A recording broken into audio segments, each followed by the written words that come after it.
fighting between Israel and Palestine has reached a fever pitch in recent weeks, and if you've paid attention to the news and or Twitter, you've noticed that there doesn't seem to be letting up. Both sides have launched strikes into the other, with the Israelis launching the biggest and most militaristic strikes, the Palestinians responding with countless rocket attacks, yada yada yada.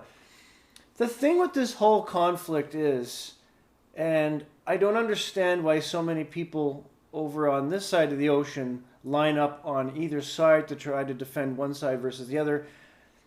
The bottom line is that this has been going on for so long now. I honestly don't believe that either side wants to change or wants peace. They are so locked into killing each other and trying to bring each other to their knees and or destroy each other that is all they know at this point. There doesn't seem to be any hope of peace. There hasn't been in quite some time.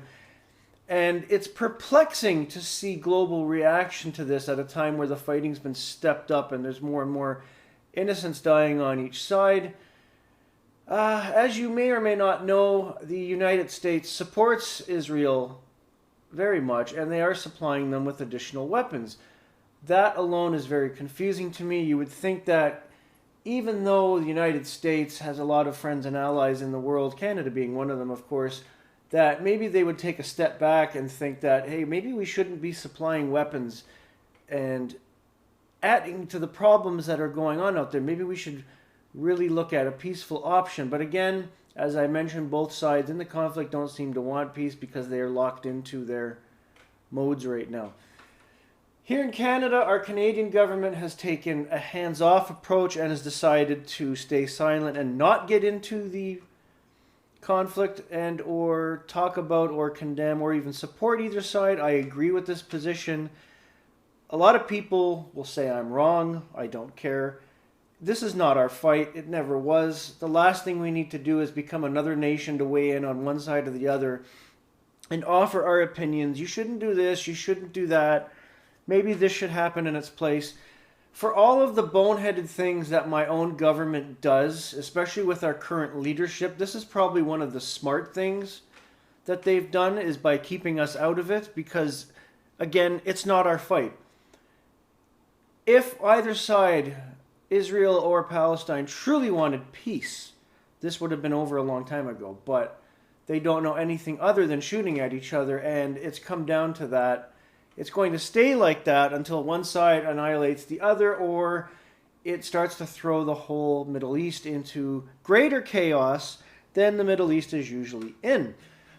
By that I mean, of course, neighboring countries such as Egypt, Jordan, Iran. You know it might spiral out of control and spill into that at some point, because it's the Middle East, something that affects one country usually starts affecting all the others in that area. It never fails. This is why on the previous iteration of my show, I never really bothered with the Middle East, because the Middle East has been a powder keg since the beginning of time. Nothing seems to ever work in that part of the world. They're always at each other's throats, or fighting, or bombing, or gassing people about something. I don't understand why there's so much animosity that continues over the years. You'd think there'd be some progress made aside from the obvious that has happened. But in terms of what's going on with the West Bank and the Gaza Strip, it's bad enough as it is for the Palestinians because they're stuck. The Israelis are keeping them in Palestine or in the West Bank and Gaza Strip, and they really don't have much to begin with. And even though I think they should be reaching out and maybe stopping this, maybe trying to be the bigger man, again, this goes back into them being locked into this, they just keep firing hundreds and hundreds, maybe thousands of rockets. Where are they getting those, by the way? Where are all these rockets coming from? They must be supplied underground from various terrorist groups.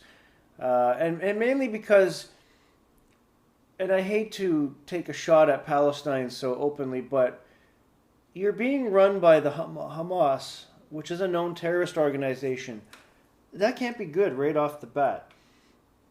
However, that being said, Israel is being run by Benjamin Netanyahu, who has passed his best before date 20 or so years ago and is a warmonger, and just some of the anti-democratic things he's been doing through the pandemic should give you an idea that he's not fit to lead, nor was he ever. But then again, it's the Middle East. I'm not going to weigh into it too much because that whole region is backwards. Say what you will, it's not going to stop. Nobody out there wants peace. It's just fighting, fighting, fighting, fighting. Will it ever change? I don't think so. I don't have hope for that area. I don't understand what the major malfunction is other than the hate that flows. So it is what it is. Take everything you hear from out there from a grain of salt. I don't see anything good coming out of it. So yeah. Have a great day, everybody.